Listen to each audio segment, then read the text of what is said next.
Сәлеметсіздер ме, құрметті оқушылар, сіздермен Архат ағайларыңыз. Бүгін біз сіздермен тікелей эфирде зат мөлшері, авогадро саны, массаны, көлемді және де молекула санын табуға арналған есептерді талқылайтын боламыз. Бұл жерде талқыланатын есептердің барлығы сіздерде яғни ұлттық бірыңғай тестілеуде келіп жеткен, осы күнге шейін келген, яғни осы бағытта келетін есептерді талқылайтын боламыз. Ең алдымен сіздерді осы бастамастан бұрын кішкене тағы да адамдардың жиналғанын күтейік. Сәлеметсіздер ме? Саламатсыз ба? Қазір 1-2 минут аралығында күтейік. Сол 1-2 минутта адам жиналғанмен бірге, сіздермен бірге бірлесе отырып, есептерді де әрі тақырыпты да талқылайтын боламыз.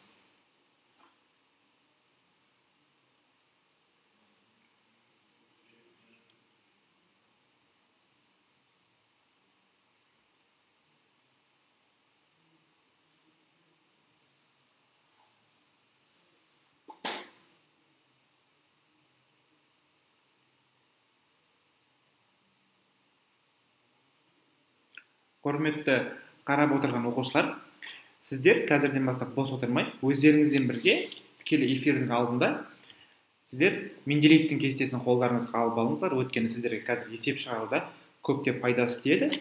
Және де өздеріңіздің қолдарыңызға калькуляторларыңызды алсаңыздар болады.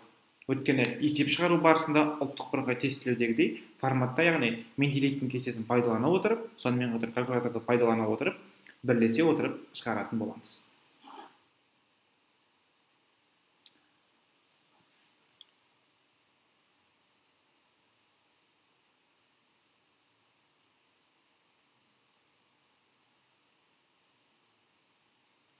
Ал енді өзге де оқушылар кіре жатар, сабағымызды бастайтын болсақ, сіздерге тақырыпты қайталап өтейін. Сіздерге арналған тақырыбымыз бізде зат мөлшері, авогадро саны, массаны, көлемді және молекула санын табуға арналған есептер. Ал енді біз зат мөлшері деген ұғымға тоқталайық. Бізде зат мөлшері деген сол берілген затты құрайтын және оның алынған бөлігінде болатын бөлшектер санына тең шама. Зат мөлшері деген шама не үшін қолданылады?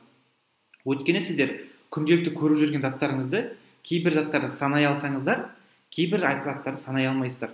Сол себепті, яғни санай алмайтын заттарыңызды осы зат мөлшері деген ұғыммен, яғни осы шамамен өлшейді.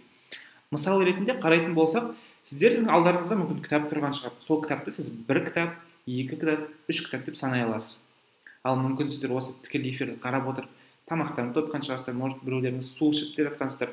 Сол ішіп жатқан суларыңыздың өзін сіздер санай алмайсыздар, яғни 1 су, 2 су деп. Ол жақта яғни арнайы бір мөлшермен санайсыздар, яғни 1 қасық су немесе 1 бокал су немесе одан да басқа 1 баклажкадағы су деп ажыратуға болады.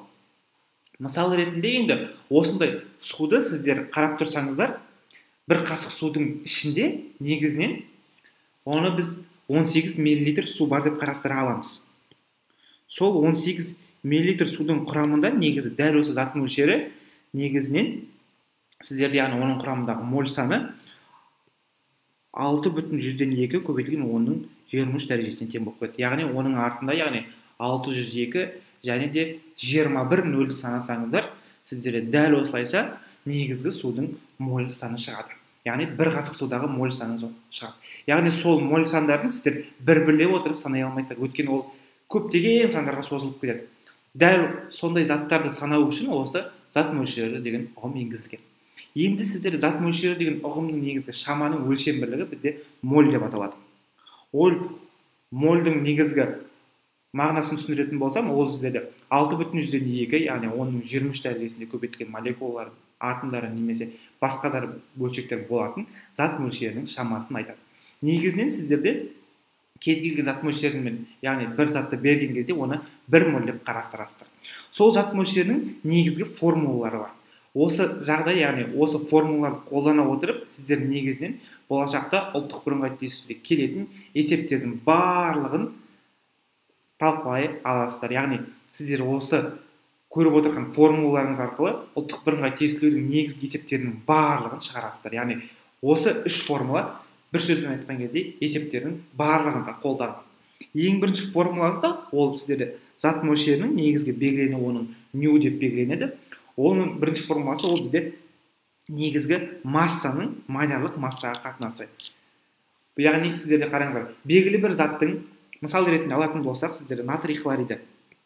Дәл осы натрий хлориді, яғни ол сіздерде ас тұзы күнделікті көріп жүрген. Соның бір сіздерде яғни 100 грамм массасы берілсін. Сол 100 грамм массаны сіздер мысал ретінде негізгі малярлық массасына бөлетін болсаңыздар, сіздерде натрий хлоридінің малярлық массасы 58,5 грамм бөлінген моль деген шамаға тең. Яғни бұл жерде 100 грамм ас тұзы берілетін болса, соны яғни сіздер негізгі малярлық массасына бөлсеңіздер, сол кезде сіздерде негізгі осы зат мөлшері дейтін ұғым шығады. Дәл осылайша сіздер натрий хлоридінің зат мөлшерін таба аласыздар. Мысал ретінде енді қараңыздар, сіздерде 100 граммды калькуляторға саласыздар да бөлесіздер, негізгі малярлық массасы 58,5-ге. Сол кездерде шығады сіздерде 1,0709 деген. Яғни бір сөзбен айтқанда 1,7 моль деп те жазсақ та болады. Яғни сіздерде қараңыз 100 грамм тұзда негізі дәл осылайша 1,7 моль саны бар деген сөз. Енді екінші формуласын талқылайық. Екінші формуласы бізде ол көлем бөлінген қалыпты жағдайдағы көлем. Яғни қараңыздар, негізгі сіздерде көлем деген, яғни өздеріңіз білесіздер, әр заттың көлемі белгілі бір мөлшерде ол алынады. Яғни мысалға осы бөлменің көлемін қарастыратын болсақ, мысалға мен отырған бөлменің ені 3 метр, ұзындығы 5 метр, биіктігі 1 метр деп қарастыратын болсақ, немесе биіктігі 2 метр деп те қарастыруға болады. Өздеріңіз қалағанша қарастырасыздар. Сол, яғни биіктігін, ұзындығын, енін бір-біріне көбейтсеңіздер, дәл осылайша көлем шығады. Дәл осы сондай көлемді негізгі сіздер қалыпты жағдайдағы көлемге бөле отыра, сіздер өздеріңіздің зат мөлшерлеріңізді таба аласыздар. Ал енді сіздерде сұрақ туындайды, қалыпты жағдайдағы көлем деген не деген сөз? Яғни оны бізде қалыпты жағдайдағы көлем деп негізінен сіздерде 0 градус температурада және де 1 атмосфералық қысымда өлшенетін шаманы бізде қалыпты жағдайдағы температура. Яғни дәл осылайша қандай бізде 0 градус температурамен 1 атмосфералық қысымда негізгі жағдай берілетін болса, оны бізде қалыпты жағдай деп атайды. Ал енді бұл формулаларды енді әрмен қарай толық түсіну үшін келесіде есептерге өтеміз. Ал енді есептерге өтпестен бұрын сіздерге негізгі осы зат мөлшерінің ең соңғы формуласын талқылайық. Ол ең соңғы формуласы ол бізде негізгі молекула санының Авогадро тұрақтысына қатынасы. Бұл жерде қалай болады? Негізгі сіздерде бір заттың молекулалары беріледі. Ол сіздерде яғни белгілі бір мөлшерде берілгеннен кейін, оны сіздер өздеріңіз білетін, яғни Авогадро тұрақтысы дейтін, яғни ол жерде тұрақты сан бар ғой. Соны яғни соған бөлу арқылы негізгі зат мөлшерін таба аласыздар. Сол зат мөлшерін табу арқылы сіздер әрмен қарай массаны да тапсаңыздар болады, көлемді де тапсаңыздар да болады, немесе шығымды да тапып өтуге де болады. Яғни сіздер масса арқылы шығымды да таба аласыздар, немесе көлем арқылы негізгі көлемдік үлесті де таба аласыздар. Өйткені осындай есептердің барлығының негізгі ұғымы осы зат мөлшері деген ұғымнан шығады. Енді сіздерге негізгі осы Авогадро саны мен зат мөлшерінің ережелерін түсіндіріп кетейік. Біздерде ең бірінші Авогадро саны, яғни немесе Авогадро тұрақтысы деп аталады. Ол бізде былай түсіндірілді. Заттың бір моліндегі құрылымдық элементтердің, яғни ішіндегі атом сандары, молекула сандары, немесе ион сандары, немесе дәл сондай тағы да басқа бөлшектердің санын көрсететін шаманы айтады. Дәл осы шаманы бізде Авогадро саны дейді. Авогадро саны бізде тұрақты шама болып қояды. Ол бізде негізінен NA деп белгіленеді, жаңағы көргендеріңізде алдыңғы слайдта. Ол бізде 6,2 көбейтілген 10-23 дәрежесіндегі шамаға тең, яғни осы санға тең. Ол бізде тұрақты болып келеді. Сондықтан осы санды жаттап жазып алыңыздар, өткен сіздерге болашақта керек болады. Енді бізде қалыпты жағдайдағы көлем дейтін ұғым бар. Қалыпты жағдайдағы көлем, яғни бізде ол VM деп белгіленеді, немесе В қалыпты жағдай, яғни ВКЖ деп те атайды. Қалыпты жағдайда, яғни бізде 0 градус температурада және де 1 атмосфералық қысымда, яғни 1 атмосфералық қысым дегеніміз ол 101,325 килопаскаль кезінде, яғни сол қысымда кез келген газдардың бір молі бізде 22,4 литр көлем алады деген заңдылық бар. Ол көлемді бізде негізінен малярлық көлем дейді. Яғни дәл осы қалыпты жағдайда алатын көлемді бізде малярлық көлем деп атайды. Мысал ретінде сіздерге түсіндіріп кетейік.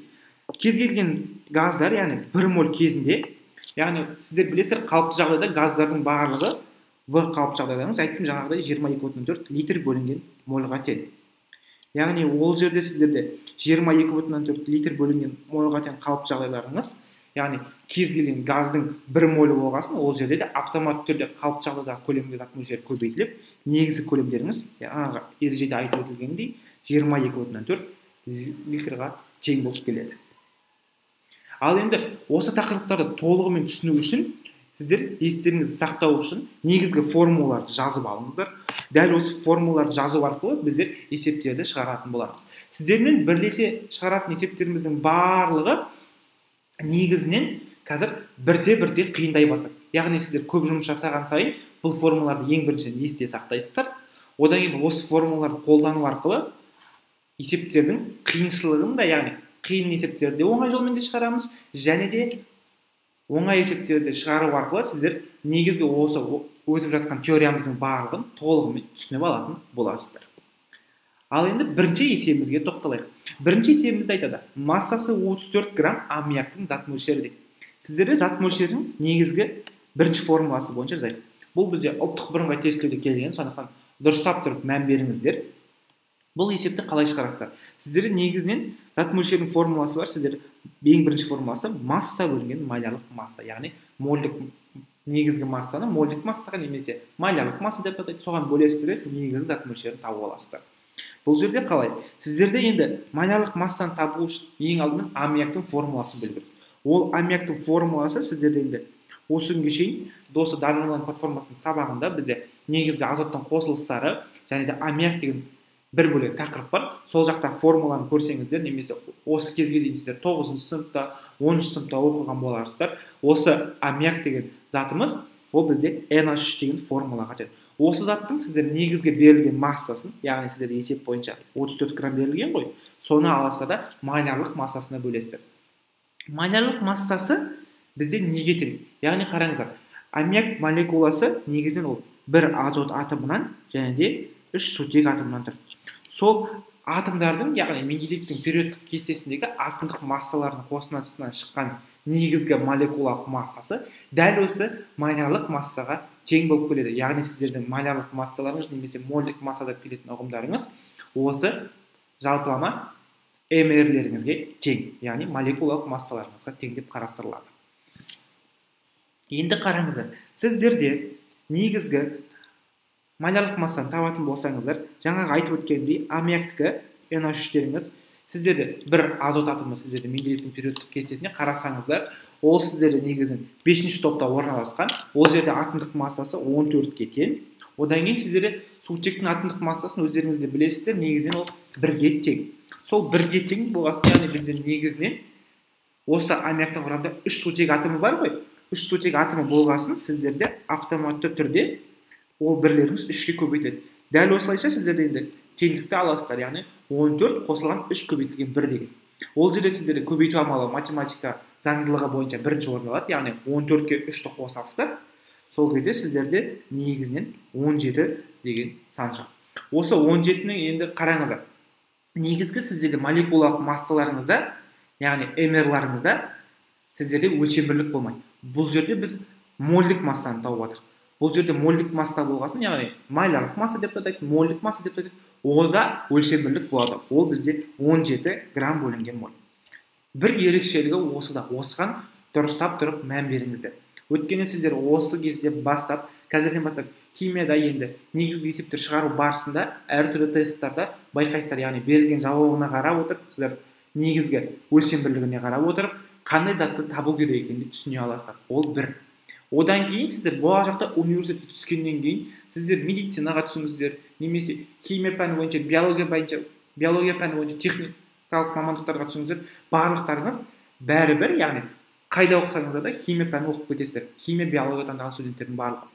Сол себепті осы кездерде, яғни оқыған кезде сіздерден міндетті түрде өлшембірлікті жазу талап етеді. Сондықтан өлшембірліктің барлығын өздеріңізге керек болғандықтан дұрыстап мән беріп жаттап жүріңіздер. Енді сіздерде қолданатын масса негізі басында айтып өткендей 34 грамм.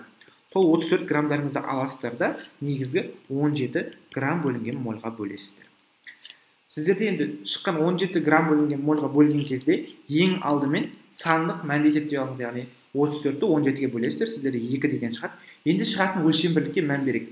Бұл жерде грамм мен грамм қысқарып кетеді. Одан кейін бөлшектің бөлімінде тұрған 1 бөлінген моль деген шама, яғни ол алымнан шыққан кезде 1 бөлінген моль болған соң ол ауысады да негізгі өлшем бірлігі бізде моль деген шығады. Дәл осылайша есептің дұрыс жауабы 2 моль деген шығады. Одан кейін келесі есепке мән берейік. Келесі есептеріңізде айтады 10,2 грамм күкірт сутектің көлемі дейді, яғни қалыпты жағдайда көлемін табу керек күкірт сутектің. Ең алдымен күкірт сутектің формуласын жазайын. Естеріңізде қалсын, ол H2S-ке тең. Енді сіздерде масса берілген негізгі есептің бойынша. H2S-тің массасы сіздерде не болып тұр, яғни 10,2 грамм болып тұр. Енді сіздер дәл осы масса арқылы ең алдымен зат мөлшерін тауып аласыздар. Яғни бірінші зат мөлшерінің формуласы бойынша массаны малярлық массаға бөлесіздер де зат мөлшерін табасыздар. Сол зат мөлшері арқылы әрмен қарай екінші формуласы бар зат мөлшерінің көлем бөлінген қалыпты жағдайдағы көлем дейді. Дәл осы формула бойынша сіздер негізгі көлемді табасыздар. Бірақ сіздер есеп шығарудың ең оңай жолы, яғни осы негізгі екі теңдік бар ма, сол екі теңдікті пайдалана отырып пропорция әдісімен есепті шығарып кетуге болады. Бұл жерден қараңыздар, сіздерде масса берілген, негізгі масса берілген. Осы массаны пайдалана отырып сіздер H2S-тің формуласын аттап жүрсеңіздер, яғни болашақта керек болады ғой олда. Оны мен сіздерге жазып та көрсеттім. Сол арқылы сіздер негізінен Менделеевтің кестесін пайдалана отыра малярлық массаны да таба аласыздар. Одан кейін сіздер жаңа ғана теориялық барысында, яғни теориялық білімді беру барысында мен сіздерге айттым, қалыпты жағдайдағы көлем сіздерде яғни ВМ дейді немесе ВКЖ дейді. Ол сіздерде яғни кез келген газдың көлемі сіздерде 1 моль кезінде 22,4 литр бөлінген мольға тең болады. Сіздер яғни осы үш санды пайдалана отырып сіздер көлемді таба аласыздар. Мысал ретінде көлемді есептейтін болсаңыздар, сіздерде қараңыздар, ең алдымен мына негізгі формуланы қоршап қойдым ғой. Сол формуладан сіздер есепті, яғни көлемді тауып аласыздар. Ол бізде пропорция әдісі бойынша негізінен массаның қарама-қарсы бағыттағы, яғни қалыпты жағдайдағы көлемде көбейтіндісінің молекулалық массаға бөлінісіне тең болып келеді.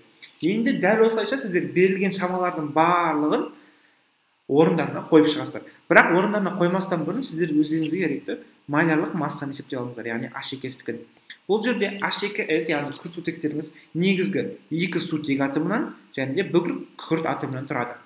Бұл молекуланы есептеген кезде сіздерде яғни сутектің атомдық массасы 1-ге тең, ол 2 көбейтілген 1 болады. Яғни 2 атом қатысқасын, одан кейін қосасыздар, бір күкірт атомның атомдық массасы негізінен сіздерде 32 кетеді. Яғни сіздерде 2 көбейтілген 1 2, оған қосасыздар 32, сіздерде шығады 34 грамм бөлінген моль деген. Енді сіздер малярлық массаны тауып алдыңыздар. Әрмен қарай сіздерде астта берілген формула бойынша есептің орнына қоя қоясыздар. Сіздер аласыздар 10,2 граммдарыңызды көбейтесіздер, қалыпты жағдайда көлем 22,4 литр бөлінген мольға. Одан кейін бөлесіздер оны 34 грамм бөлінген мольға. Енді қараңыздар, бұл жерде ең алдымен сандық мәнін есептеп аласыздар. Яғни сіздер қолдарыңыздағы калькуляторды аласыздар да 10,2-ні көбейтесіздер 22,4-ге бөлесіздер 34 грамм мольға, яғни. Сол кезде сіздерде шығады 6,172 дейді. Енді 6,172 деген сан шықты. Енді сіздерге өлшем бірлігін есептеп шығарып алып. Оны қалай шығарасыздар? Бұл жерде қарап тұрсаңыздар, сіздерде 1 бөлінген моль, яғни литр бөлінген моль деген сан тұр, одан кейін грамм бөлінген моль деген өлшем бірлік тұр. Осы жерде 1 бөлінген мольдар бір-бірімен қысқарып кетеді. Одан кейін сіздерде 10,2 граммның негізгі массаның граммы мен малярлық массаның граммы қысқарып кетеді, негізгі көлемнің өлшем бірлігі литр деген алады. Дәл осылайша есептің өлшем бірлігін таба аласыздар. Яғни есепте берілген шама көлем ғой, бізде 6,172 литр көлем шықты. Есептің дұрыс жауабы бізде А варианты болады.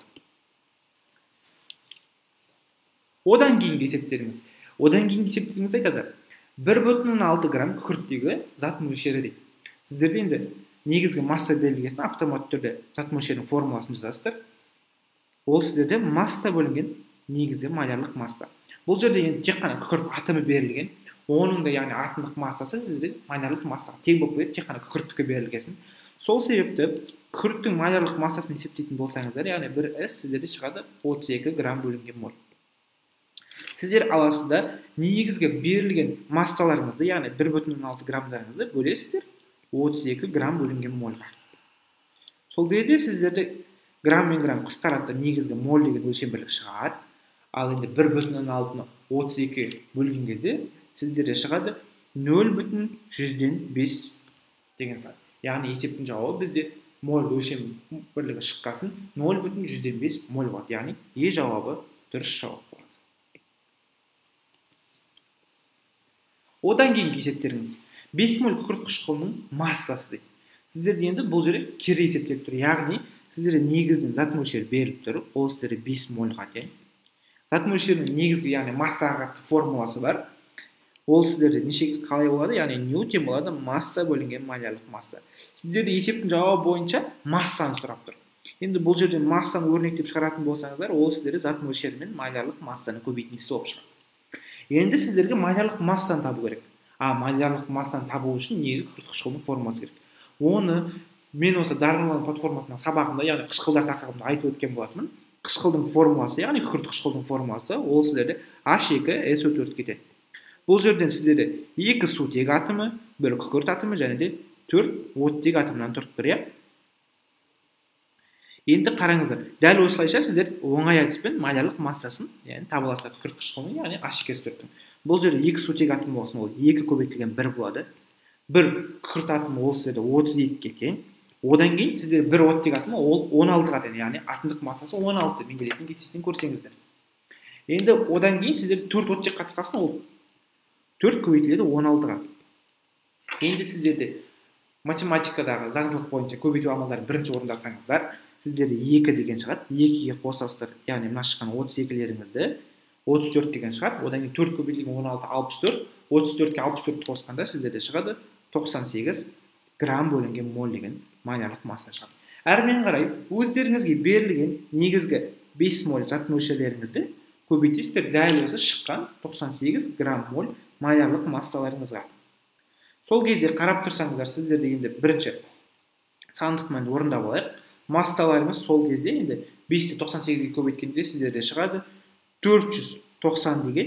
Бұл жерден қарап тұрсаңыздар, негізгі малярлық массада грамм бөлінген моль ғой. Сол грамм бөлінген мольдің құрамындағы, яғни бөліміндегі моль алады да, негізгі зат мөлшерінің 5 моліндағы моль шамасымен қысқарып кетеді де, грамм деген қалады.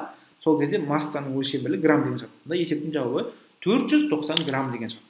Дұрыс жауабы Д варианты болады. Одан кейін сіздерде 5-ші есеп 25 грамм әктаста, яғни кальций С3-те қанша моль зат бар екен табу керек. Бұл жерде есептейтін болсаңыздар, негізгі сіздерде 25 грамм кальций карбонаты, яғни әктасының сіздерде массасын беріп тұр. Ол сіздерде 25 граммға тең. Енді сіздерде қанша моль зат бар екенін анықтап тұр. Яғни қанша моль дегесін автоматты түрде ол жерде зат мөлшері деген сөз. Не үшін? Өйткені зат мөлшерінің өлшем бірлігі моль ғой, яғни қанша моль зат бар екенін табу керек деген сөз. Енді бұл жерде масса берілгесін автоматты түрде сіздер зат мөлшерінің бірінші формуласымен шығарып кетесіздер, яғни массаны малярлық массаға бөлу арқылы. Сол кезде сіздерде енді малярлық масса деген жоқ қой. Негізгі берілгені бойынша сіздер енді әктастың малярлық массасын есептесеңіздер, яғни кальций С3-тен сіздерде бұл жерде 1 кальций атомы, 1 көміртек атомы және де 3 оттек атомы бар. Енді қараңыздар, сіздер аласыздар 1 кальций атомының Менделеевтің периодтық кестесінен қарасаңыздар, нөмірі 20-шы элемент. Енді бірақ ол жерде қарап тұрсаңыздар, атомдық массасы 40-қа тең болады. Одан кейін сіздер нөмірі 6-шы элемент негізгі көміртектеріңізді қарасаңыздар, 12 сіздерде атомдық массасы 12-ге тең. Одан кейін сіздерде оттектікі, яғни 8-ші элемент сіздерде ол 16-ға тең. Бірақ сіздерде 3 оттек атомы қатысқасын автоматты түрде ол жерде сіздерде 3 көбейтілген 16 бар. Енді есептейсіздер. Сіздерде 40 қосылған 12 қосылған 3 көбейтілген 16 деген. Бұл жерде сіздерде шығады 100 грамм бөлінген моль. Енді сіздерде 3-ті 16-ға көбейтесіз 48, оған 12 қосасыздар 60, оған 40 қосасыздар 100 деген шығады. Дәл осылайша малярлық масса шықты. Енді сіздерде зат мөлшерін табатын болсаңыздар, мына жаққа мән беріңіздер. Бұл жерден зат мөлшерін табатын болсаңыздар, сіздерде негізгі берілген 25 грамм массаларыңызды бөлесіздер жаңағы тапқан малярлық массаларыңызға, яғни 100 грамм бөлінген мольға бөлесіздер. Сол кезде грамм мен грамм қысқарады да, сіздерде шығады 0,25 моль. Есептің жауабы дәл осылайша А варианты 0,25 моль шығады. Одан кейінгі есептеріңіз. Айтады. Зат мөлшері 0,5 моль аммиактың көлемі және массасы. Енді бұл есеп уже бара-бара қиындап жатыр. Сіздерде берілген зат мөлшері бойынша негізгі көлемді табу керек, одан кейін массасын табу керек. Енді қараңыздар, зат мөлшері берілген. Сол зат мөлшері 0,5 моль арқылы сіздер есептеріңізді шығаратын болсаңыздар, енді зат мөлшерінің негізгі екі формуласын қолданасыздар. Яғни сіздер бірінші масса табу формуласы, масса бөлінген малярлық масса, одан кейін екінші формуласы көлем бөлінген қалыпты жағдайдағы көлем, немесе В бөлінген ВМ деп те жазылады, немесе В бөлінген ВКЖ деп жазсақ та болады. Енді қараңыздар, бірінші сіздер массаны есептеп аласыздар, яғни сіздер массаны есептеген кезде ол сіздерде малярлық массаның зат мөлшеріне көбейтіндісі деп шығады. Енді бұл жерде есептеген кезде зат мөлшерлеріңіз 0,5 моль, көбейтесіздер оны малярлық массаға, яғни сіздерде берілгені бойынша сіздерде аммиак берілген, аммиактың малярлық массасын білесіздер, алдыңғы негізгі формуласы NH3 қой, алдыңғы есептегіде, яғни 14-ке 3 сутек атомын қосасыздар, сіздерде шығады 17 грамм бөлінген моль. Дәл осы 17 грамм бөлінген мольға аласыздар, 0,5 мольді көбейтесіздер, 17 грамм бөлінген моль. Сол кездері сіздерде моль мен моль қысқарады, негізгі өлшем бір грамм деп шығады. Әрмен қарай 17-0,5-ке көбейткен кезде сіздерде шығады 8,5 грамм деген. Бұл сіздерде негізгі аммиактың 0,5 моль зат мөлшеріндегі массасы. Одан кейін көлемді өрнектейтін болсаңыздар, дәл солай зат мөлшерінің бұл жерде көлем табу үшін, яғни қалыпты жағдайға көбейтіп таба аласыздар. Онда көлем бізде ол зат мөлшерінің қалыпты жағдайдың көбейтіндісі болып тұр. Енді зат мөлшерін аласыздар да 0,5 мольді көбейтесіздер 22,4 литр бөлінген мольға. Қалыпты жағдайдағы көлемнің өлшемділігі литр бөлінген моль, соны ұмытпаңыздар. Бұл жерде алады моль мен моль қысқарып кетеді, негізгі литр деген өлшем бірлігі, яғни көлемнің өлшем бірлігі шығады. Одан кейін салым мәні бойынша 0,5-ті 22,4-ге көбейтсеңіздер, сіздерде шығады 11,2 литр деген. Есептің жауабы бойынша бізде Е вариантына сәйкес келіп тұр. Дұрыс жауабы сондай Е варианты болып тұр. Одан кейінгі есептеріңіз. Сіздерде 48 грамм магнийді ерітуге жұмсалған сірке қышқылының массасы. Яғни бұл есепті шығармастан бұрын айтып кетейік. Бұл жерде енді уже автоматты түрде осы зат мөлшеріне қатысты, яғни негізгі масса табу, көлем табу, молекула санын табу бойынша есептер шығарамыз деп айттым ғой басында. Сол есептер бірте-бірте қиындай бастайды. Сондықтан есептердің шығару жолына дұрыстап тұрып мән беріңіздер. Енді қараңыздар, сіздерде есептің берілгені бойынша айтады, магнийді ерітуге жұмсалған сірке қышқылының массасы. Яғни сіздерде магний берілген, соны алғанда еріткен сірке қышқылының формуласы CH3 COOH болады. Сол кезде магний мен сірке қышқылы әрекеттескен кезде мына магний атомы болады да, мына сутектің орнын басып алады. Сутектің орнын басып алғандықтан ол сутек итеріп шығарып тастайды ғой. Сол кезде орын басу реакциясына түсіп, CH3 COOH екі еселенген магний деген, яғни магний ацетаты дейтін қосылысты түзеді. Одан кейін бөлініп шыққан сутек, ол яғни сутек атомы деген ол жерде яғни бір-бірлеріне қосылып негізгі сутек молекуласын береді, яғни сутек газын бөлек жүреді. Дәл осылайша негізгі реакцияларымыз жүреді. Енді реакцияны теңестіретін болсаңыздар, яғни сіздерде сірке қышқылының алдына екі еселесеңіздер, сіздер сутек атомдары да, негізгі көміртек атомдары да, оттек атомдары да барлығы теңесіп кетеді. Енді қараңыздар, сіздерге есеп бойынша айтады. Негізі 48 грамм магнийді ерітуге жұмсалған сірке қышқылының массасы. Сірке қышқылының массасын табу керек. Енді сіздерде масса берілген, сіздерде келесі бір заттың массасын табу керек. Бұл жерде де негізгі есеп шығару бойынша зат мөлшерінің формуласы қолданылады. Негізгі зат мөлшерінің формуласы масса бөлінген малярлық масса ғой, масса берілгесін автоматты түрде. Дәл осы бойынша сіздер негізгі магнит зат мөлшерін тауып аласыздар. Сол зат мөлшері арқылы бізде химияда бүкіл реакцияларда солай, яғни бір заттың зат мөлшері берілсе, пропорционалды түрде сіздер өзге де заттардың, яғни реакция құрамындағы өзге де заттардың барлығының малярлық массаларын таба аласыз деген сөз. Яғни сіздерде мысал ретінде есептеп көрсетейін. Мына жерде 48 граммдарыңызды, яғни бізде магнийдің малярлық массасы ол сіздерде негізінен 24 грамм бөлінген мольға тең. Не үшін 24 грамм бөлінген моль? Өйткені жалғыз магнийдің атомдық массасы, мына қарасаңыздар, 12-ші элемент 24 деген атомдық массаны береді. Ол атомдық масса біздерде негізгі малярлық массаға тең болып тұр бұл жерде. Сондықтан ол жерде 24 грамм бөлінген моль деген шығады. Аласыздар да 48 граммдарыңызды 24 грамм бөлінген мольға бөлесіздер. Сол кезде грамм мен грамм қысқарады да 48-ді 24-ке бөлген кезде сіздерде 2 моль деген шығады. Енді қараңыздар, сіздерде реакциядағы негізгі магнийдің зат мөлшерін тауып алдыңыздар. Ол сіздерде 2 мольға тең болып тұр. Одан кейін сіздерде енді қарап тұрсаңыздар, 2 моль негізінен магний зат берілсе, пропорционалды түрде сіздердің негізгі сірке қышқылының зат мөлшерін тауып аласыздар. Тек ескеретін жағдай бар. Алдындағы коэффициенттерін ескеру керек. Мысал ретінде сіздерде қарасаңыздар, магнийдің алдында ештеңе жазылмаған. Ол жерде яғни алдында 1 деген коэффициент деген тұр деген сөз.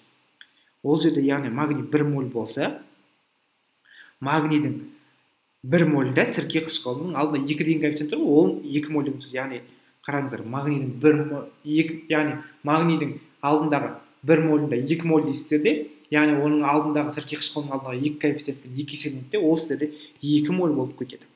Мысалы ретінде сіздерде магний ацетатының алдында ешқандай коэффициент жоқ. Ол бізде тек қана жай ғана еселенеді, яғни 2 моль деген шығады. А мына негізгі сірке қышқылы мына 2 моль болады да, алдында коэффициентке көбейтіліп, 2 көбейтілген яғни 2 4 моль деген шығып кетеді. Дәл осылайша негізі пропорционал түрде сірке қышқылының негізгі зат мөлшері табылады. Ол дәл осылайша өзге де заттыкін тауып көрсек, енді сутектікін табатын болсаңыздар, сіздерде, яғни алдында оның алдында 1 деген коэффициент тұр, магнийдің алдында 1 деген коэффициент деген тұр. Бұл жерде сізде автоматты түрде сутектің алдында да 2 моль деген зат мөлшері шығады. Дәл осылайша сіздер пропорционал түрде өзге де заттардың зат мөлшерін таба аласыздар. Енді сіздерге табу керек негізі сірке қышқылының массасы. Енді сірке қышқылының негізгі зат мөлшерін тапқан кезде сіздерде ол 2 мольға тең болды. Енді сіздерде массаны есептеу үшін автоматты түрде сіздер аласыздар да зат мөлшерін негізгі сірке қышқылының малярлық массасына көбейтесіздер, иә? Енді қараңыздар, сіздерде негізгі зат мөлшері, яғни ньюларыңыз, 2 мольдарыңызды көбейтесіздер негізгі малярлық массаға. Астына енді малярлық массаны табуды көрсетейін. Малярлық масса CH2OH. Бұл жерде қарап тұрсаңыздар, негізгі 2 көміртек атомнан тұр, одан кейін 4 сутек атомы, одан кейін 2 оттек атомнан тұр. Енді қараңыздар, 2 көміртек атомы болғасын, ол 2 көбейтілген 12, одан кейін 4 сутек атомы болғасын, ол 4 көбейтілген 1, яғни 1 сутектікі бізде 1 грамм мольға тең, ол 4 сутек болғасын, ол 4-ке көбейтіледі. Одан кейін қосасыздар, оған 2 оттек атомы болғасын, яғни 1 оттектік 16-ға тең болса, 2 көбейтілген 16 деп 2 оттек атомды жазасыздар. Енді қараңыздар, есеп бойынша сіздерде қараңыздар, 2 көбейтілген 12 сіздерде 24-ке тең, оған қосасыздар, 4 көбейтілген 1-ден 4 шығады, яғни 4-ті қосасыздар, 28 деген шықты ғой. Сол 28-ге 2 көбейтілген 16 ол жерде 32 деген шығады. Сол 32-леріңізді қоссаңыздар, яғни 28-32-ні қосқанда сіздерде сірке қышқылы 60 грамм бөлінген моль деген малярлық массаны береді. Әрмен қарай есептесеңіздер, яғни сіздерде 2 моль емес, 4 моль сірке қышқылы берілген. Сол 4 моль сірке қышқылын аласыздар да, енді алдында 2 деген коэффициент бар, соны ескеріп шығарасыздар.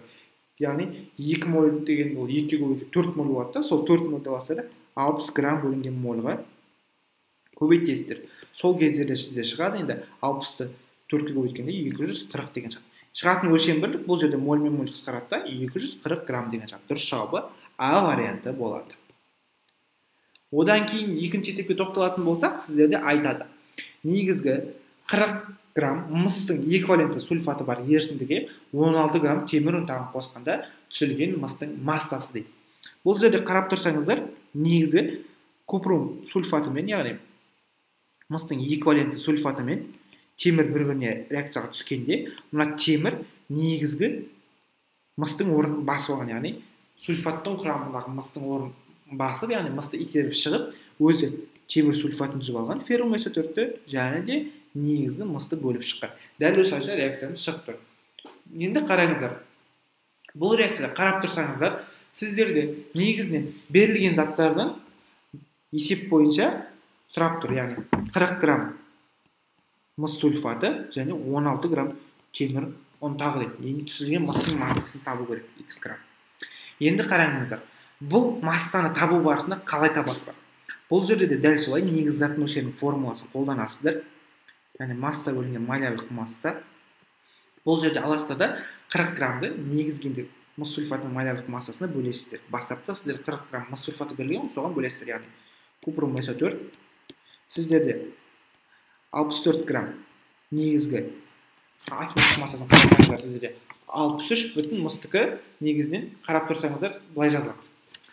63 бүтін ар жағында, яғни 500-ден көп сандар беріледі. Ол 500-ден көп болғасын, яғни автомат түрде негізінен ықшамдалып алады да, ол 63 емес 64 болып қояды. Сол себепті сіздер жазған кезде оны бірден 64 деп жазасыздар. Сонда 64-ке қосасыздар 32, яғни бір күкірт атомның атомдық массасын. Одан кейін 4 оттегі атомы сіздерде 16 көбейтілген 4, ол да 64-ке тең болады. Есептің жауабы бойынша сіздерде шығады 460 грамм бөлінген моль деген, яғни негізгі малярлық масса. Бұл сіздерде мыс сульфатының малярлық массасы.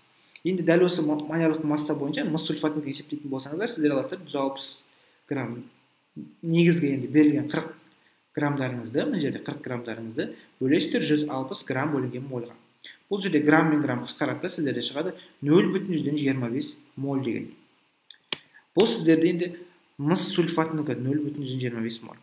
Әрмен қарай сіздерде негізінен темірдің массасы беріп тұр 16 грамм. Дәл осылайша оның да зат мөлшерін тауып аласыздар.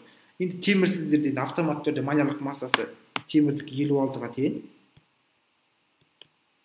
грамм бөлінген мольға. Енді зат мөлшерін есептесеңіздер, сіздерде енді темірді 16 граммды бөлесіздер 56 грамм бөлінген мольға. Бұл жерде грамм мен грамм қысқарады автомат түрде. Әрмен қарай сіздер аласыздар да жай ғана калькуляторға 16 бөлінген 56 дейсіздер. Сол кезде сіздерде шығады 0, ар жағында көп сандар шығады, бастапқы, яғни үтірден кейін 3 сандар шығады 0,285 деген шығады. 285 моль деген. Енді қараңыздар, 0,285 моль мен 0,25 моль берілген. Егер бұндай жағдайда сіздерде екі берілген заттың, яғни берілгені бойынша екі заттың мәні берілетін болса, осы екі берілген зат арқылы, яғни көлем мен масса берілсін, немесе масса мен масса берілсін, немесе молекула саны мен масса, молекула саны мен көлем берілсін, қандай өлшемділік берілсін, олардың барлығының зат мөлшерін тауып аласыздар. Содан кейін қайсының зат мөлшері аз, сонымен есепті әрмен қарай шығарасыздар. Енді бұл жерде қарап тұрсаңыздар, сіздерде зат мөлшері аз, ол әрине мыс сульфатының зат мөлшері, өйткені 0,25 моль. Ал негізгі темірдікі 0,285 моль шығып кетті. Бізде 0,25 моль аз, сондықтан аз мольмен шығарасыздар. Енді пропорционалды деп, яғни зат мөлшерін айтып кеттім осы кезге шейін. Сол кезде купрум СО4 сіздерде 0,25 моль болса, одан қарап тұрсаңыздар, мыстың да алдында 1 деген коэффициент тұр. Сіздерде де ол жерде мыстарыңыз 0,25 моль болады. Енді мыстың зат мөлшерін тауып алғаннан кейін сіздерде де дұрыстап жазайын мына жерге. Мыстың зат мөлшері сіздерде ню купрум 0,25 моль болды. Формула бойынша енді бізде мыстың массасын сұрап тұр. Массасын тапқан кезде сіздер аласыздар да негізгі зат мөлшері малярлық массасын көбейтесіздер. Яғни сіздерде мыстығы 64-ке тең деп басында айтып кеттім. Аласыздар 0,25 мольдарыңызды көбейтесіздер 64 грамм бөлінген мольға. Бұл жерде моль мен моль қысқарады да, сіздер 0,25-ті 64-ке көбейткенде сіздерде шығады 16 грамм деген. Есептің жауабы Б жауабы болады, яғни 16 грамм. Бұл жерден сіздер не түсіндіңіздер? Сонда қараңыздар, кез келген заттың, яғни есепті берілген кезде міндетті түрде зат мөлшерінің формуласы қолданады деген ұғым шықты. Ол 1. Одан кейін сіздерге мынадан бері айтып жатырмын.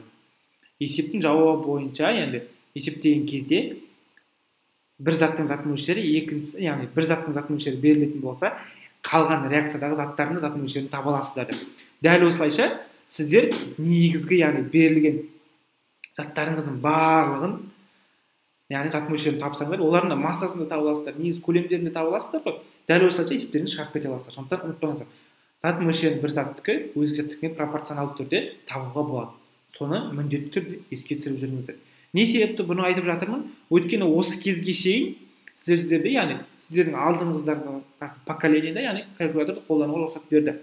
Сіздерде де рұқсат берді. Оған дейін сіздерде негізінен калькуляторды қолданбаған кезде дәл осы, яғни моль санымен шығару жолы сіздерде өте оңай болды.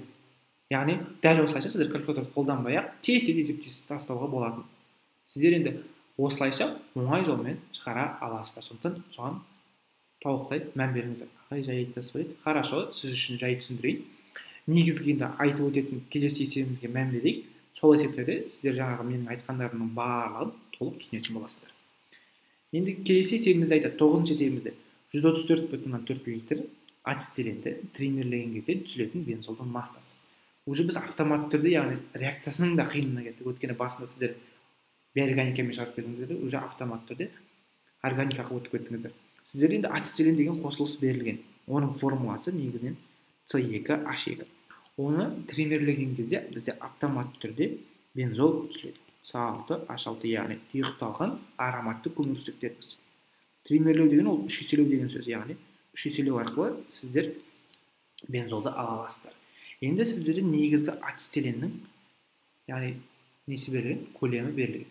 Бұл жерден сіздерде енді жаңағы біздер негізгі формула дегендер қолдану арқылы шығардық қой, яғни зат мөлшерінің формуласы. Бұл жерде енді автоматты түрде сіздерде енді жай ғана пропорциясымен шығарып көрсете салайын. Енді бұл жерден түсіндіріп кетейін. Триммерлеу деген сөзі енді триммерлеу деген ол три дегесін уже автоматты түрде үш еселеу деген сөз, яғни ацетиленді үш еселеген сайын сіздерде бензол атомы түзіледі.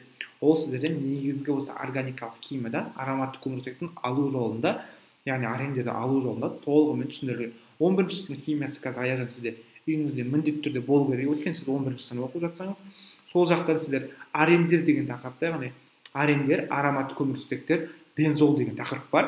Сол тақырыпты ашықтап, алыну қасиетіне қарасаңыз, сізде триммерлену реакциясы толығымен түсіндіріліп көрсетеді. Соған көбірек мән беріңіз. Сол жерден сіз осы триммерлеу деген сөзді түсінесіз, яғни үш еселеу деген сөзді. Яғни сіздер ацетиленді үш еселегеннен кейін бензолды алып алдыңыздар. Енді бензолдың массасын есептейік. Оны қалай есептейміз? Сіздерде енді қарасаңыздар, негізінен осы ацетиленді көлем берілген ғой, яғни көлем берілген. Сіздер енді бұл зат мөлшерінің формуласы бойынша есептеп кете аласыздар. Зат мөлшерінде көлемді негізінен жазасыздар, яғни көлем зат мөлшерін тапқан кезде көлемді қалыпты жағдайда көлемге бөлесіздер. Одан кейін сіздерде масса табу керек қой. Табу керек массаларыңыз, оны масса бөлінген маялық масса деген формуласымен шығарасыздар. Сіздерде массаны табу керек, бензолдікі. Енді оның астарына негізгі мәндері бойынша жазатын болсаңыздар, сіздер алдын ала үш коэффициентті ескере отыра, яғни қалыпты жағдайда көлемдеріңізді үшке көбейтесіздер. Яғни сол көлем арқылы сіздер зат мөлшерін табасыздар. Одан кейін сіздерде яғни массаны табу үшін бензолдың малярлық массасын көбейту арқылы шыққан зат мөлшерлеріңізді массаны тауып кете аласыздар. Енді бір сөзбен айтқанда, мына теңдік бойынша шығарасыздар. Осы теңдіктен сіздерде негізінен масса табу керек қой. Сол массаны өрнектесеңіздер, ол сіздерде көлемнің малярлық массаға көбейтіндісі және де қалыпты жағдайда көлемге бөліндісі. Енді бұл жерде жазатын болсақ, сіздерде негізінен тек қана көлемді ғана берілген. Қалыпты жағдайда көлемді білесіздер. 22,4-ке тең литр бөлінген мольға. Ал енді сіздерде бензол деген зат С6H6 деп формуласында.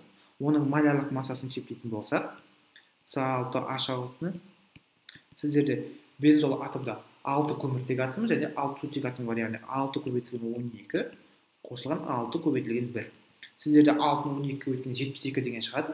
Ал 72-ге, яғни 6 көбейтілген 1-ді қосқанда сіздерде шығады 78 грамм бөлінген моль. Дәл осылайша сіздер негізгі есептеріңізді шығару жолын табу, яғни малярлық массаларын таба аласыздар. Осы жерден көлемдеріңізді, яғни негізгі көлемдеріңізді көбейтесіздер малярлық массаға, яғни 134,4 литрлеріңізді көбейтесіздер. Негізгі малярлық масса 78 грамм бөлінген мольға бөлесіздер 22,4 литр бөлінген мольға. Бұл жерде қарап тұрсаңыздар, моль мен моль қысқарады. Одан кейін сіздерде автоматты түрде 134,4 литрдің құрамындағы литр мен литр қысқарады. Негізгі өлшемділік массаның өлшемділігі, яғни грамм мен өлшемділік шығады. Сіздерде енді қарасаңыздар, әрмен қарай калькуляторға жай ғана сала саласыздар. 134,4-теріңізді көбейтесіздер 78-ге, бөлесіздер 22,4-ке. Сіздерде шығады 200. Сіздерде шығады, яғни 134,4-ті көбейтесіздер 78-ге. Бөлесіздер. Енді бұл жерде енді бірінші ескеретін жағдай бар.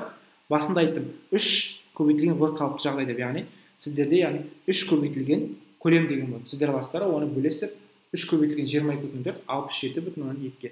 Сол кездерде шығады сіздерде 156 грамм деген. Есептің жауабы дәл осылайша 156 грамм деп шықты. Енді сіздерге жаңа айтып өткендей пропорция әдісі бойынша шығаруды көрсетемін дедім, иә. Енді пропорция әдісі бойынша сіздерге мына маркердің түсін ауыстырып көрсетейін. Енді көк түсті маркермен жазып көрсетемін. Қарап тұрсаңыздар, сіздерде енді негізінен көлем беріледі 134,4 литр деп. Енді одан кейін осы берілген көлем бойынша сіздерде астына негізі 3 көбейтілген, яғни 3 атомды ацетиленнің қалыпшылықты көлемін жаздыр. Ол сіздерде яғни 3 көбейтілген 22,67,2 литр бөлінген моль. Одан кейін сіздерде масса табу керек. Оның үстіне x грамм дейсіздер де, оның астына майдалық массасын жазасыздар. 78 грамм бөлінген моль. Сіздер енді мектеп қабырғасына дәл осылайша пропорция шығару бойынша есепті үйрендіңіздер. Осы пропорция негізгі мына формуладан шыққан. Көлемнің астына қалыпты жағдайда көлем жазасыздар, массаның астына майдалық массаны жазасыздар. Яғни сіздерде массаны табу керек. Енді ол үшін пропорция амалын жазайық. 34,4 литрде сіздерде 22, енді бұл жерде 67,2 литр бөлінген моль деген бар сөз. Одан кейін x грамдарыңызда сіздерде шығады 78 грамм бөлінген моль деген. 78 грамм бөлінген моль деген шығады. Енді бұл жерде пропорция әдісі бойынша шығаратын болсаңыздар, сіздерде ол бірінен қарама қарсы бағытта көбейтіледі. Яғни x граммды табу үшін сіздер аласыздар 134,4 литрларыңызды жаңағыдай пропорция әдісі бойынша мына теңдікке салып дәл келеді. 78 грамм бөлінген мольға көбейтесіздер де бөлесіздер 67,2 литр бөлінген мольға. Бұл жерде моль мен моль қысқарады, литр мен литр қысқарады да сіздерде 156 грамм деген жауаптарыңыз дәл осылайша шығады. Енді мектеп қабырғасында дәл осылайша үйрендік. Енді осы үйрену жолы бойынша да сіздер негізгі есептеріңізді шығара аласыздар. Енді пропорциямен де шығаруға болады, негізгі түсінік мына формуламен де шығаруға болады. Енді бұл формула негізгі осы пропорцияның өзін береді. Просто жай ғана сіздер осы пропорциямен шығару барысында шатыстырмау үшін толығырақ түсіндіріп жатырмын. Соған дұрыстап тұрып мән беріңіздер. Енді сіздерде негізгі есептеріңізге қарай. Бұл жерде маркеріміздің қайтадан қызылға ауыстырып алайық, өткен қызыл түспен сіздерге айқынырақ көрінеді. Енді 10 есебімізді айтады. Массасы 120 грамм, 30% қорғасын нитратын күкіртсутекпен әрекеттескенде түзілген тұнбаның массасы. Есебіміз қиындады. Енді қараңыздар, сіздерде негізі қорғасын нитраты дейді. Ол сіздерде негізгі формуласы плюмбум NO3 2 еселенген. Осы плюмбум NO3 2 еселенгенге сіздерде яғни күкіртсутекті H2S-ті қос дейді. Сол кезде біздерде негізі түзіледі. Қорғасын сульфиді, тұнба күйінде және де HNO3 деген азот қышқыл өзі. Реакцияны теңестіретін болсаңыздар, сіздер HNO3-тің алдын 2 еселеп аласыздар. Енді қараңыздар, сіздерде сұрақ туындайды. Біз негізгі осы қорғасын сульфидін тұнба күйінің қайдан білдік? Мына Менделеевтің периодтық кестесіне қарасаңыздар, сіздер мына орысша кесте болсын, қазақша кесте болсын, артында ерігіштік кестесі беріледі. Осы ерігіштік кестесінде жоғары жағында катиондар беріледі. Осы катиондардың ішінен плюмбум 2+ деген ионды тауып аласыздар. Одан кейін сіздерде жоғарыдан төмен қарай негізін оң жақ шетінде, яғни қарап тұрған жерде, былай қарасаңыздар сол жақ, сіздерге көрсетсем оң жағында, мына жақта қарасаңыздар, сіздерде негізгі аниондар беріледі, яғни минус ион заттар. Осы минус ион заттардың ішінен S2- деген ионды тауып аласыздар, яғни сульфид ион. Дәл осы сульфид ионын сіздер негізінен осы тізбек бойынша жүргізесіздер, ал плюмбум 2+ ионнан жоғарыдан төмен қарай түсіресіздер. Сол кезде сіздерде екеуіне дәл түскен жағдайда, егер мына орысша кестелерді н әріпімен немесе м әріпімен жазады, яғни н әріпімен жазылса, ол нерастворимый деген сөз, ал яғни м әріпімен жазылса, малорастворимый, яғни екеуіне түсіп қалатын болса, яғни м немесе н әріпі тұратын болса, ол жерде уже автоматты түрде тұнба түзілді деген сөз, яғни аз ериді немесе ерімейді деген сөз. Н деген ол ерімейді деген сөз, А деп тұрса, яғни немесе м деп тұрса, ол аз ериді деген сөз. Мына жерге жазып көрсетейін. Қазақша кестеде ол көп жағдайда ерімейді деген сөз, ол ем деп тұрады. Ол жерде уже автоматты түрде тұнба деген сөз. Ал екіншісі ол сіздерде деп тұрады, ол аз ериді деген, ол да сіздерде тұнба деген сөз. Яғни бізде осы плюмбум S-ті, яғни қорғасын сульфидін алған кезде бізде қарап тұрсаңыздар, негізінен яғни н әріпімен белгіленген, ол ерімейді деген сөз, яғни автоматты түрде тұнба деген сөз. Бұл тұнбаның қара түсі тұнба түзіліп кетеді деген сөз. Енді есебіміздің берілген шамалары бойынша есебімізді шығарайық. Енді қараңыздар, сіздерде массасы 120 грамм 30% дейді. Яғни қараңыздар, массасы 120 грамм қорғасын нитратының негізгі ерітіндісі алынған. Соның тек қана 30% ғана қорғасын нитраты болып тұр. Яғни 120 грамм 30% десе, уже автоматты түрде 30% дегенді ойлаңыздар. Сіздерде енді қараңыздар, 120 граммдарыңыз 100% болса, сіздерде 30%-ын тауып алу керексіздер. 30%-ық массасы қаншаға тең болады? Яғни 120-ны көбейтесіздер, 120 граммды 30%-ға бөлесіздер, 100%-ға деген сөз, яғни пропорция әдісі бойынша. Сіздерде пропорция әдісі бойынша, яғни біз қарап тұрсаңыздар, негізгі пайыздарыңыз қысқарып кетеді. Одан кейін 120 граммды 30-ға көбейтіп, 100-ге бөлгенде сіздерде шығады 36 грамм. Бұл сіздерде негізгі қорғасын нитратының жалпылама массасы болып саналады. Енді оны жазасыздар қорғасын нитратының үстіне 36 грамм. Енді сіздерде табу керек тұнбаның массасы, оның үстіне негізінен м грамм деп жазсаңыздар, от немесе x грамм деп жазсаңыздар. Енді сіздерге жаңағы пропорция әдісі бойынша есебімізді шығарып кетейік. Пропорция әдісі бойынша есептерді шығарған кезде сіздерде негізгі зат мөлшерінің формуласы не тең болады? Масса бөлінген малярлық масса деген формуламен шығады. Яғни сіздер бастапқы заттың малярлық массасы арқылы, яғни массасын малярлық массаға бөлесіздер де зат мөлшерін тауып аласыздар.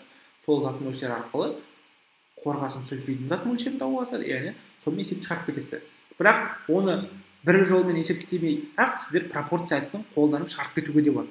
Сондықтан сіздер пропорция әдісін қолданған осындай реакцияларда тиімді де болып келеді. Енді бұл жерде тиімді жолын қарастыратын болсақ, сіздер енді ең алдымен қорғасын нитратының малярлық массасын есептейсіздер.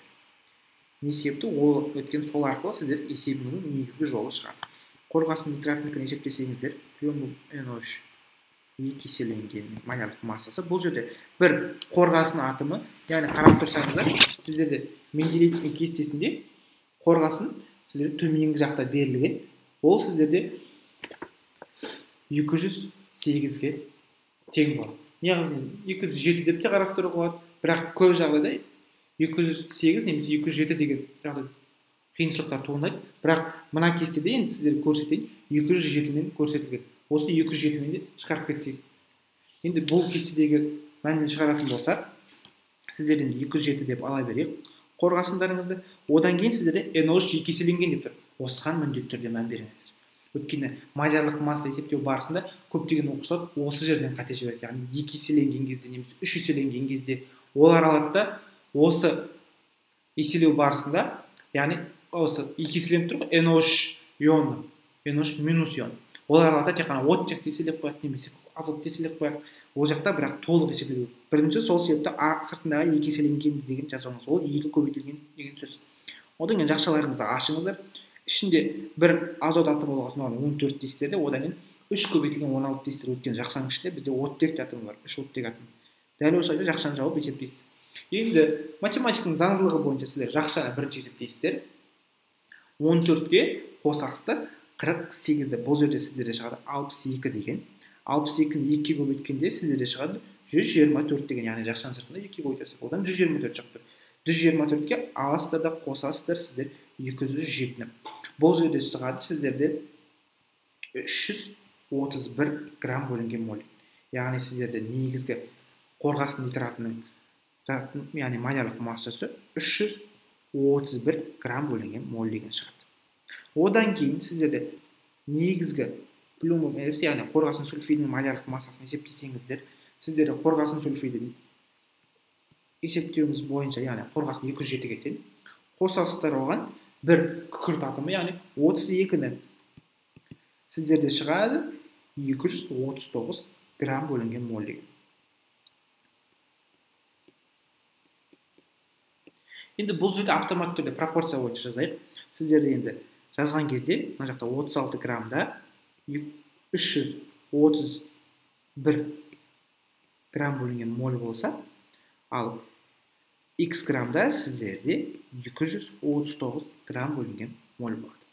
Енді бұл жерде қарасаңыздар, қарама-қарсы бағытта көбейтесіздер, яғни қарама-қайшы бағытта көбейткен кезде сіздер x граммды табу үшін сіздер аласыздар да 36 граммды көбейтесіздер.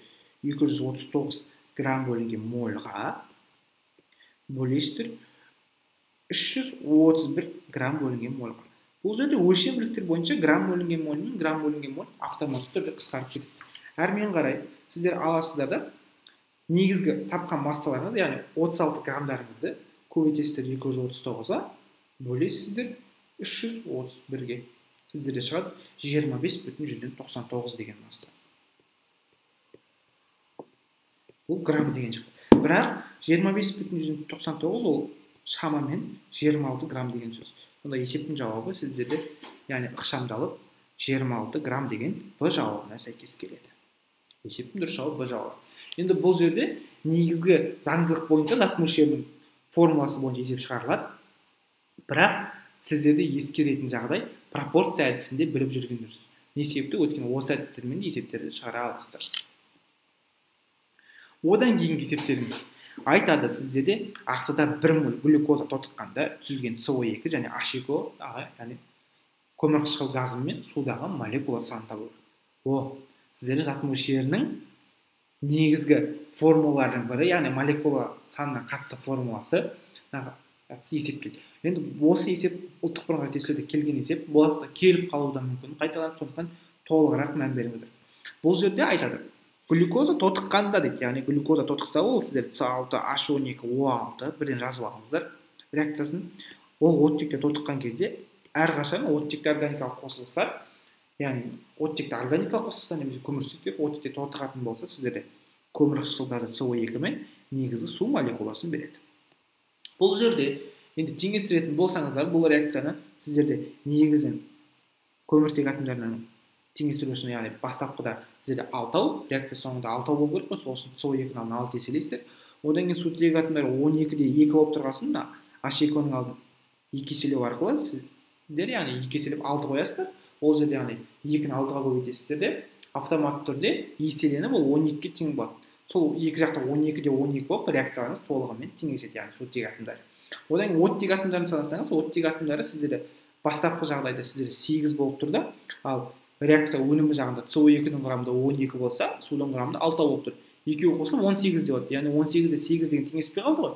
Енді сіздерде O2-ның алдына дәл осылайша сіздер 6 қойсаңыздар, ол 12 болады да, ана бастапқы глюкозаның құрамында 6 оттекке қосылып 18-де 18 болып тең болады.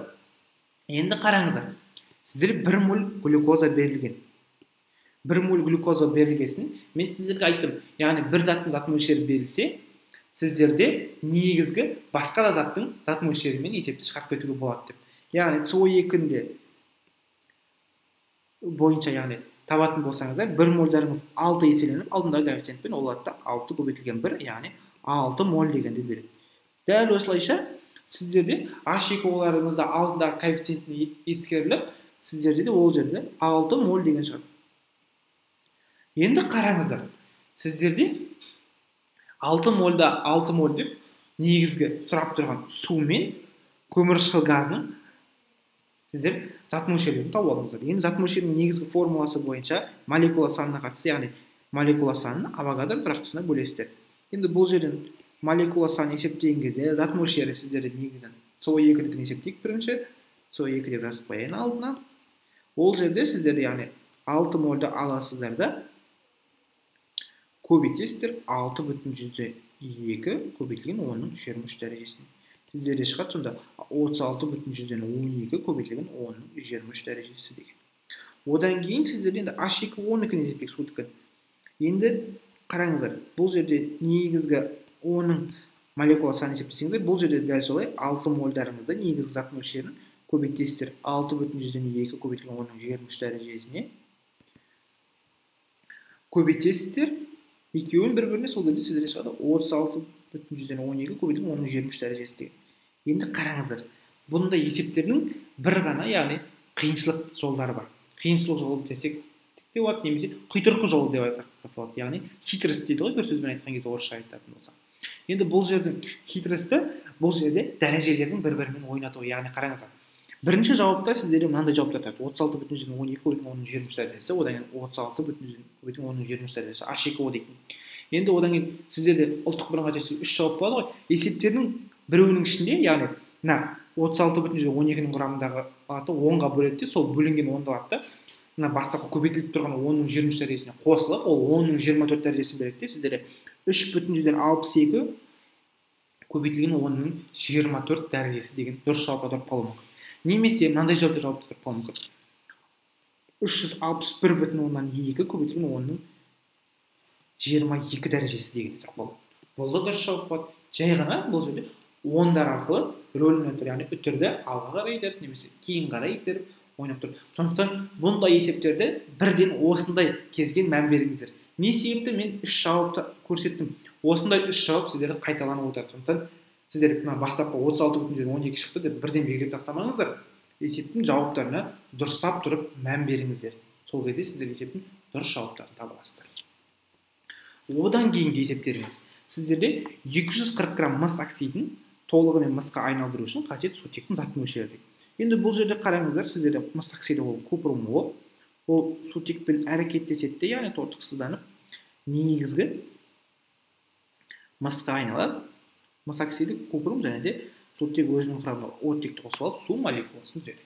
Негізгі реакциясы осылай. Енді сіздерде 240 грамм мыс оксиді берілген. Енді сіздерде сутектің зат мөлшері. Енді мен сіздерге айтатынмын, бір заттың зат мөлшерін білсеңіздер, екіншісінде табуға болады.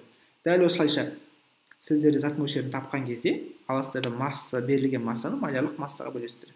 Енді мыс оксидінің малярлық массасын табатын болсаңыздар, сіздер Менделеевтің периодтық кестесінде мыс сіздерді қарасаңыздар 64-ке тең, оттек 16-ға тең, сонда 64-ке 16-ны қосасыздар да сіздерде 80 грамм бөлінген мол деген малярлық массаны табасыздар.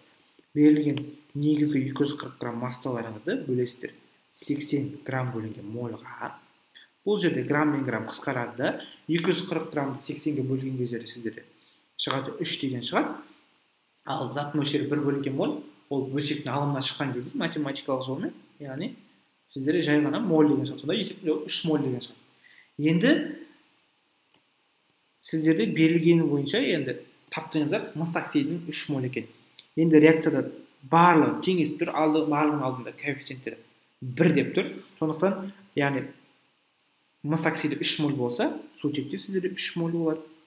Түзілетін заттарда мыстарыңызда 3 мол болады. Одан кейін H2O, яғни суларыңызда 3 мол болады. Не себепті? Өйткені алдында барлығының алдында 1 деңгей тұр, яғни бір-біріне пропорционал түрде тауып алуға болады. Есептің 3 мол болады. Жауап. Дәл осылайша оңай жолмен тауып көруге болады. Ең оңай жолы осылай. Одан кейін сіздерде егер мысал H2O-ның алдында 2 болса, ол алады да 2-3-ке көбейтіліп 6 мол болып кетеді. Немесе мыстың алдында сіздерде 4 мол тұратын болса, мына 3-теріңіз 4-ке көбейтіліп сіздерде шығады 12 мол деген шығып кетеді. Немесе мысалға мынандай да жолдар болуы мүмкін. Мына жақта мыс оксидінің алдында 2 мол тұрады да, сутектің алдында мысал ретінде көрсетейін, жай ғана 3 деген тұруы мүмкін. Сол кезде аласыздар, сіздер аласыздар негізгі 3 молдарыңызды ең алдымен мыс оксидінің алдындағы мысалға 2 деген тұратын болса, мысал ретінде 2-ке бөлесіздер де көбейтесіздер 3-ке, сол кезде сіздерде 4,5 мол дегенде шығып кететін. Ол екінші жолы. Дәл осылайша сіздер осылайда, яғни берілген коэффициенттерін ескеру де табу керексіздер. Ескеріп табу керексіздер. Не себепті? Өйткені осы табу жолы өте керек болады. Енді қараңыздар, сіздерде келесі есептеріңізді айтады. 5,6 литр этилен массасы 9 грамм сумен әрекеттескенде түзілген этил спиртінің массасы дейді. Бұл есепте жаңағы есепте сияқты тек қана көлемге ғана қатысты. Бұл жерде этиленнің формуласы ол жерде C2H4. Оған су молекуласын қосатын болсаңыздар, негізі H2O-ны. Ол H бір сутек атымен OH-ионнан тұрады ғой, яғни HOH деген сөз ғой. Ол аттан мына C2H4-тің құрамындағы негізгі қос байланыс түзетті C2H5 OH дейтін этил спиртінің түсіп кетеді. Дәл осылайша спирттің түзілу реакциясы. Енді сіздерде 9 грамм сумен 5,6 литр негізінен 2 өлшемділік берілген. Сіздер жаңағы бастапқы реакцияда айттым ғой, бастапқы есепте де айттым. Біреуінің, яғни зат мөлшері аз болады, сонымен есепті шығарып кетесіздер. Екеуінікін табатын болсаңыздар, бірінші көлем бөлінген, этилендік көлем бөлінген қалыпшалдық көлем деген формуламен шығады. Сіздер аласыздар 5,6 литрді бөлесіздер 22,4 литр бөлінген молға. Литр мен литр қысқарады да, сіздер 0,25 мол деген зат мөлшері шығады. Ол сіздердің этиленнің негізгі зат мөлшері.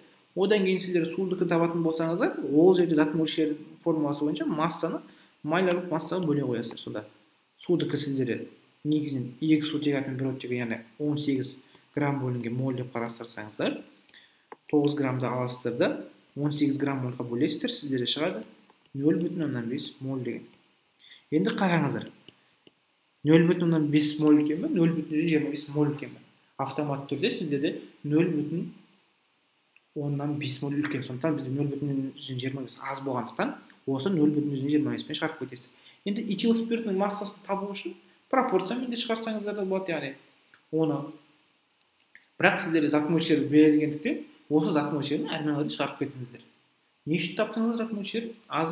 Оны дәл осылай зат мөлшерімен оңай жолмен шығарып кету үшін. Яғни қараңыздар, барлығының алдында 1 деген сөз, яғни сіздер С2H4-тен С2H5OH-тың зат мөлшерін табатын болсаңыздар, сіздер 0,25 моль болып кетеді. Сосын енді зат мөлшері берілгендіктен сіздер автомат түрде жаңағы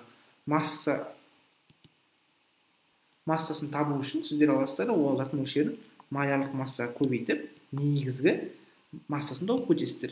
Зат мөлшері сіздерде 0,25 моль.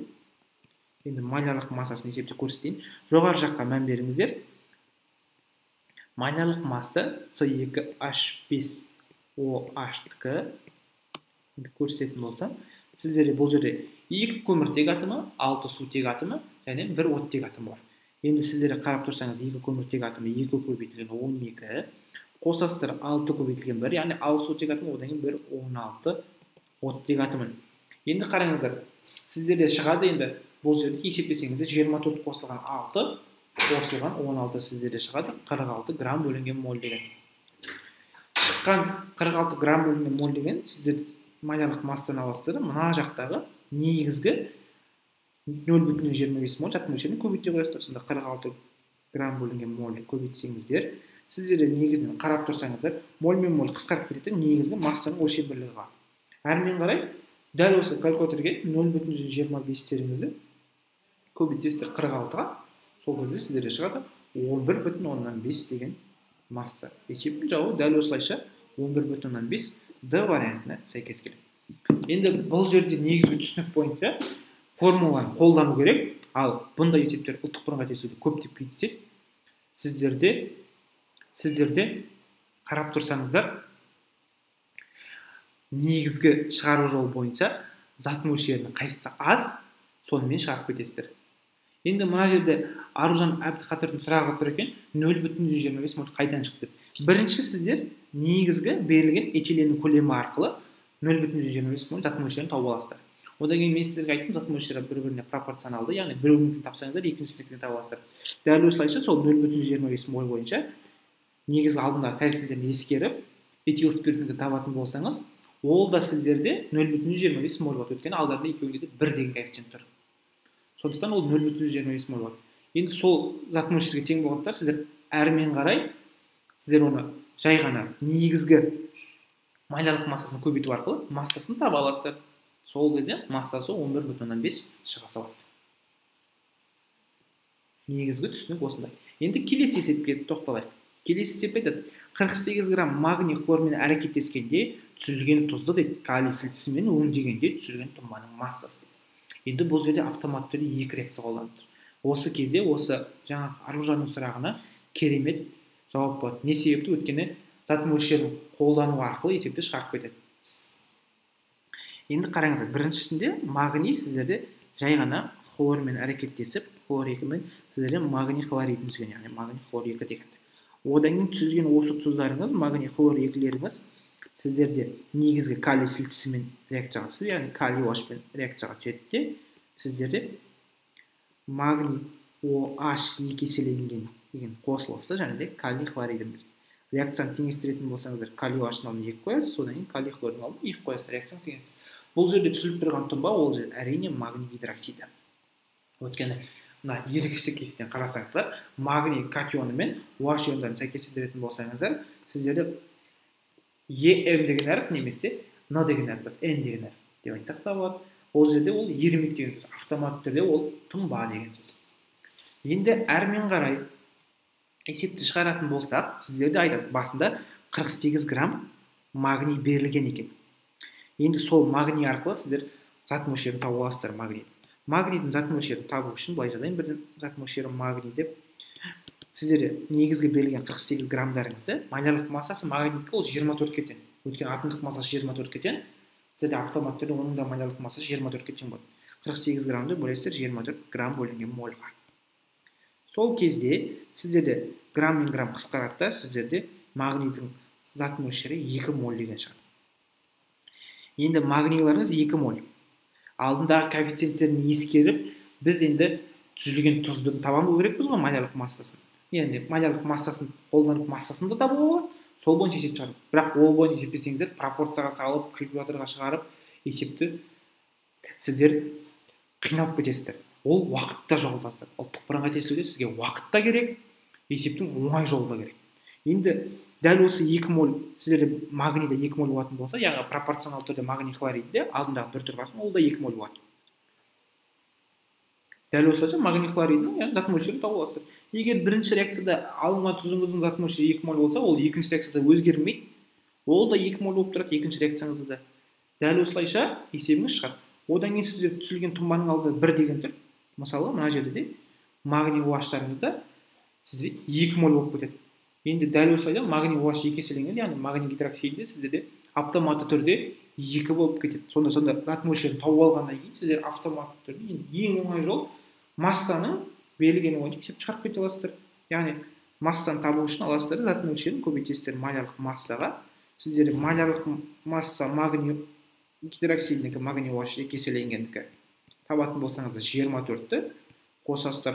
OH тобын енді жақшаның ішіне жазайық. 16 қосылған 1 деп, яғни 16-ны 1-ге қосқанда 17 деген шығар. 17-ні 2-ге өтсеңіздер 34 деген шығар. 34-ке 24-ті қосқанда сіздерде шығады 58 грамм бөлінген моль.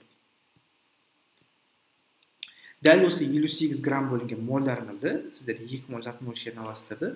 58 грамм бөлінген мольға көбейтсеңіздер, сіздерде моль мен моль қысқарады да, 58-ді 2-ге көбейтесіздер. Сол кезде сіздерде шығады 116 грамм деген. Есептің жауабы дәл осылайша 116 грамм деген шығады. Енді бұнымен не айтқым келді? Бұнымен сіздерде, яғни зат мөлшерінің пропорционалды деген сөзін қолдана отырып, сіздер бірінші реакциядан массаны таппай-ақ та оңай жолмен зат мөлшерін қойып қою арқылы есептің ең оңай жолын табуға болады.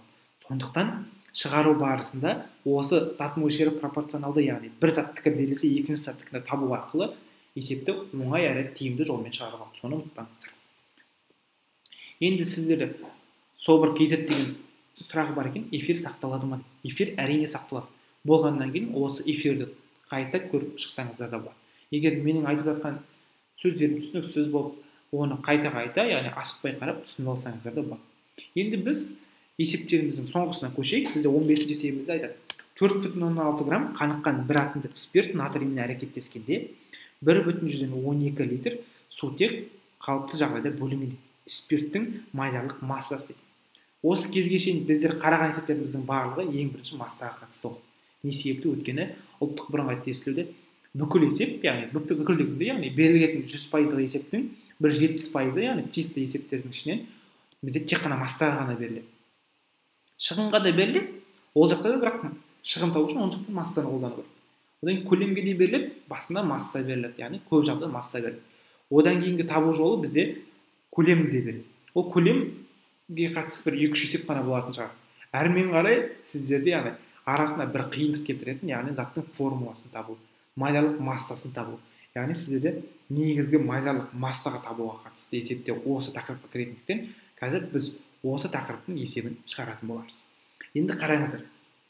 Сіздерде айтады, есептеріңізде 4,6 грамм қаныққан бір атомды спирт натриймен әрекеттескенде 1,12 литр сутек қалыпты жағдайда бөлінген спирттің малярлық массасы. Енді бізде де белгісіз, сондықтан біз спирттердің жалпы атомдық массасын жазамыз. ROH деп.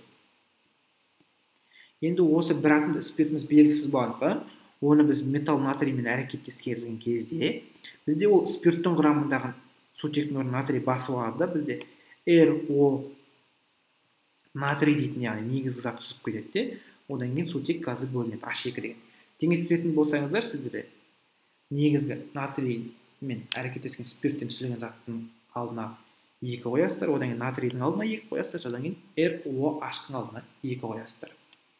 Содан кейін сіздерде есептеріңізді шығаратын болсаңыздар, негізгі сутектің көлемі берілген, ең бірінші 1,12 литр. Одан кейін сіздерде негізгі белгісіз заттарыңыз, қаныққан бір атом спирттеріңіздің массасы берілген 4,6 грамм. Енді бұл жерде масса мен малярлық масса белгісінің автоматты түрде зат мөлшерінің мынандай формуласы. Масса арқылы сіздер малярлық массаны таба аласыздар. Одан кейін көлем арқылы қалыпты жағдайдағы көлемді қолдану арқылы зат мөлшерін таба аласыздар. Сондықтан осы зат мөлшерінің негізгі екі формуласы арқылы сіздер есепті шығарып кетесіздер. Яғни қараңыздар, сіздерде белгісіз заттың формуласы ештеңесі білмейді, оның малярлық массасын білмейсіздер, бірақ массасын білесіздер. Яғни сіздер массасын қолдану арқылы сіздер оның малярлық массасын тауып, қандай зат екенін таба аласыздар. Сол себепті малярлық массаны осы жақтан өрнектеп шығарайын. Өрнектеп шығарған кезде сіздерде негізгі массаны көбейтесіздер, қалыпты жағдайдағы көлемге бөлесіздер, жай ғана көлемге. Сонда сіздерде негізгі көлемдеріңіз ескеретін болсаңыздар 1,12 литр болып тұр. Оның астына автомат түрде 22,4 литр бөлінген молдер жазасыздар. Одан кейін сіздерде ROH деп тұр. ROH-тың біздің астына X деп жазамыз. Біз X деп жазу себебіміз өткен оның малярлық массасы белгісіз немесе жай ғана үлкен малярлық массаның астына белгісіз деп беретіні жазып қойсаңыздар бар. Бірақ сіздерде ROH екі еселенген деп тұр. Сондықтан алдында 2 деген коэффициентті қолдана отырып сіздер 2x деп табасыздар. Енді сіздерде малярлық массаны есептеген кезде, яғни 2m дегенді жазып қояйық, яғни алдында 2 деген коэффициенті бар. Біз жай ғана есептеу барысында массаларыңызды 4,6 граммдарыңызды көбейтеміз негізгі пропорция бойынша, қарама қарсы бағыттағы 22,4 литр бөлінген мольға бөлесіздер 1,12 литрға. Енді бұл жерде қарасаңыздар, есептеу барысында литр мен литр қысқарып кетеді, әрмен қарай сіздерде грамм бөлінген моль деген өлшем бірлік шығады. Енді қараңыздар, 4,6-ны бөлесіз, көбейтесіздер 22,4-ге бірінші, одан кейін бөлесіздер 1,12-ге. Сіздерде сол кезде малярлық масса 92 деген шығады. Бірақ бұл сіздерде негізгі малярлық масса 2 молекуласының массасы. 2 молекуласының. Сіздерде басында 2ROH деп беріліп, енді есеп шығару барысында 2M деп жазсын. Яғни 2 спирт берілгендіктен сіздерде ол 2 спирттарыңыз 92 грамм бөлінген мольға тең болып тұр. Ал сізде 1 спирттарыңыз, яғни 92-ні 2-ге бөлесіздер, сіздерде шығады негізгі 46 грамм бөлінген моль деген малярлық масса. Мұнда есептің жауабы 46 грамм бөлінген моль деген шығады. Сонда дұрыс жауабы сіздерде С варианты болады. Енді 46 қай спиртке тең? Бір атомдық спирт, ол әрине С2H5OH жаңағы есептің барысында қолдандық. Құрметті оқушылар, енді осымен біздің бүгінгі сабағымыз аяқталды. Енді бүгін мен сіздерге тікелей эфирде барынша максималды түрде негізгі ат мөлшеріне қатысты, массаға қатысты, көлемге қатысты, молекула санына қатысты есептердің барлығын түсіндірдім. Не себепті? Өйткені бұл сіздерде осы химия ұлттық бірыңғай тестілеуде негізгі фундамент болады. Яғни бүкіл есептің фундаменті осы формулалар арқылы қолдану арқылы шығады. Сондықтан осыған мән беріп, осы формулаларды қолданып, өздеріңіз сіздер қайта қарап, яғни осындай есептерді шығарып, ұлттық бірыңғай тестілеуде келген есептеріңіздің барлығын сіздер бірінші бөлімдеріңіз, яғни қиын есеп болсын, оңай есеп болсын, егер оңай есеп болса, онда сіздер осыған қатысты есеп болғандықтан бірден табасыздар. Ал қиын есеп болса, сіздер жай ғана оның бірінші бөлігін өттіңіздер. Келесі эфирлерде бұдан да қиын есептерді бірлесе отырып шығаратын боламыз. Және де сіздерге түсініксіз болған тақырыптарды